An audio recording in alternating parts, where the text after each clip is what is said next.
তো যারা হচ্ছে হাত অনেক চিকন, অনেকের হাত অনেক চিকন থাকে, আমার হাতও একদম যে বেশি মোটা এরকম না, বাট মোটা করতে চাইতেছেন, অনেকের হাত পা চিকন মোটা করতে চাইতেছেন, যাদের হাত বা ফোর আর্মস আমরা যেটাকে বলি চিকন, সেটাতে মাসল আছে। এই মাসলটাকে হচ্ছে আপনি হাত মোটা করবেন কিভাবে বা এটা বাড়াবেন কিভাবে, দুইটা এক্সারসাইজ দেখাই দিব। আপনি বাসায় থাকেন, হোস্টেলে থাকেন, মেসে থাকেন, সর্বোচ্চ 5 মিনিট করে সময় লাগবে, আপনি করতে পারবেন যে কোনো জায়গায়। ফার্স্ট অফ অল, আপনি এই যে খালি হাত, এই খালি হাতকে আপনি জাস্ট এরকম এই স্টাইলে জাস্ট এই যে 1 2 1 2 1 2 এরকম করে হচ্ছে 30 থেকে 35 বার বা 40 বার করে করবেন। দেন আবার রিভার্স করেন, উল্টো করেন, এই যে 1 2 1 2।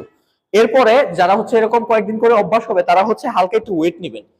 ডাম্বেল থাকুক বাড়িতে বা না থাকুক, আপনি দরকার হলে একটা ইট নেন অথবা পানির বোতল নেন, সেটা নিয়ে আপনি এই যে 1 2 1 2 1 2, আবার রিভার্স 1 2 1